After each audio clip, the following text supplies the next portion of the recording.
Hello, Uncle Mike here again, continuing the Kaiju discussion on Kaiju Explained.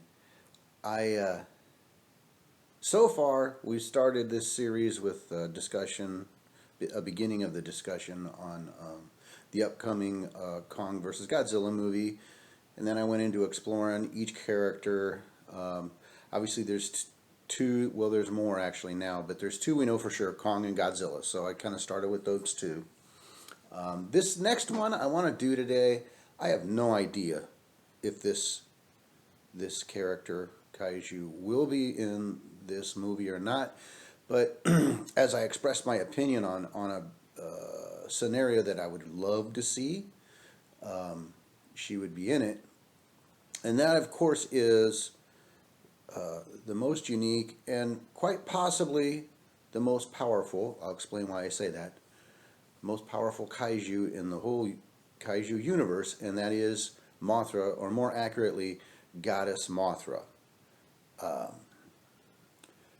The original Mothra movie came out in 1961. Again, Toho Pictures of Japan, which we owe so much to, those of us who love the kaiju movies. Now, there was a book. Her earliest origins is a book. It was called The Luminous Fairies and Mothra. I believe that was the title. The thing is, it's in Japanese and it's never been translated. So, unless you read Japanese, for all I know, it's out of print now. It was kind of hard to find a lot of information on that. And there were a number of differences, of course. You know, things change from the book to the movie quite often. But that was the earliest original origins. And as far as film, 1961, Mothra. Great movie. I really recommend it. That was followed up in, I believe it was 1964, by Mothra versus Godzilla. Also a great, great movie. And it works fine as a standalone without having seen the first one. So we can talk about her movie appearances. There's been plenty, all the way up to and including the current run of American kaiju movies. Godzilla King of the Monsters. And you could tell they were setting her up for more important roles in more movies to come, should they happen. So, Mothra, okay, Ra is a very common suffix in the Japanese kaiju. And that comes from, that trend kind of started with Godzilla. It's not Ra, but the suffix comes from the Japanese word for whale. Okay, in other words, they were thinking like, what's the largest creature we can think of to say this is a giant thing? And that's sort of if you can follow that, that's sort of where it comes from. And this is why so many kaiju, like more, the ones who don't have a Ra at the end of the name are much less common. Much less commonly named. It's pretty much almost a given it's going to be something Ra. Moth, of course, being, this is a sort of a moth-butterfly combination sort of creature. What's cool is if you listen to the Japanese version and the songs, they don't have the th like we have in English. A lot of languages don't have that. I think linguists call that a dental infractive, I think. So it comes out as a S, Mothra, which I think sounds so much more beautiful and exotic. Mothra. I kind of like that. But anyway, that's what that's all about. It's Mothra. If you can speak English and do the th sound, if you can, it will come out as Mothra, which is the case with the Japanese.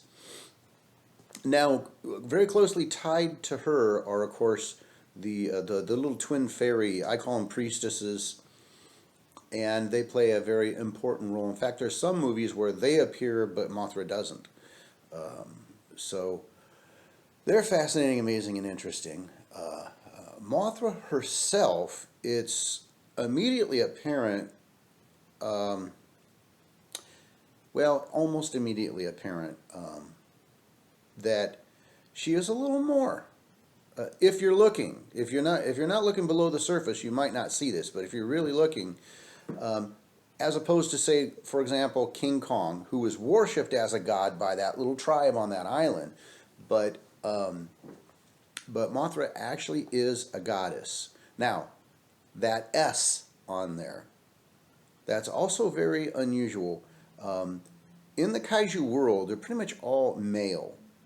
I think there's maybe three I can think of kaiju that are female, and Mothra is one of them. So very, very interesting. She brings the feminine energy to the table, and very interesting that hers is the most powerful. And I'll tell you, and this is why I say that, because she can't die.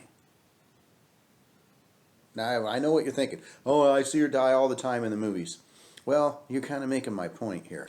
As if you look back and see, what happens is she has this sort of, I'll call it goddess essence. It's usually like this sparkly, dusty kind of thing. And she can use it in a number of ways, but that transfers out of her. A new egg is always discovered right at that time. So this is kind of a phoenix thing. And it hatches, a caterpillar is born. Notice the brand new baby automatically knows everything that the adult moth knew, right? Godzilla versus Mothra, the first one. In the Japanese version, it's explained a lot better that Mothra has reached the edge of her life cycle, and she's waiting on her sacred rock to go ahead and die. But you know, as the twin fairies explain, it's okay. Don't worry, because a new egg will hatch and she will be born again. So that she can't die. That body that she's inhabiting can die, but her essence, her life force, her goddess force can't be killed. It simply transfers to a new body, and that new body has its life cycle. The body is super, super impressive, but what makes her so powerful is the goddess essence, her goddess life force. No other kaiju has other beings that it can communicate to human beings through. Over the decades, they have given many of these kaiju more intelligence than they started out with, but Mothra was kind of always there. They expanded on it a little bit, but she's always been able to communicate with humans, and it's been very so there's some major differences. Now, of course, most kaiju kind of flip sometimes they're good, sometimes they're bad, sometimes they're kind of somewhere in between. Not so Mothra. She's always good, always completely and totally good, and that's it. That's never been changed, nor should it ever. She, in effect, what she represents is the physical embodiment of love. That is, when I say love, I mean there's a word in ancient Greek language called agape, A-G-A-P-E, and what that refers to is this selfless kind of love. And that's what I mean when I say love. She's the physical embodiment of that. She will frequently lay down her life for others, even others who have not been kind to her. But she will do that for the greater good. And she just exhibits that. I find her so inspiring, and I love the character of Mothra. And I really hope she does make that appearance, as I was saying, in the Kong versus Godzilla movie, to get these two characters that they've set up as good guys, and they're fighting, to go, hey, wait a minute, the bad guys are manipulating you, or whatever happened. Hey, don't fight each other. You guys are enemies. This is your real enemy, you know. And I would love to see that happen, which was kind of the plot for Ghidorah, the three-headed monster, which was, I think it was 65 or 66. It was right after the Mothra versus Godzilla, and in that one, Godzilla and Rodan are fighting. Meanwhile, this three-headed, giant, huge, horrifying kaiju from another planet comes and attacks Earth, and she convinces them to, hey man, you put down your differences and let's repel this foreign creature. Anyway, this video is going long. As always, Please subscribe if you like what you're hearing. I got so much more. We're scratching the surface, but I'm kind of keep the video short. Please comment. Let's keep the discussion going. Hit me up with what you think. Ask me questions. Let me know something that you know. Let's have a discussion. It's fun. But please like and subscribe and comment, and I'll have more for you soon. Thank you.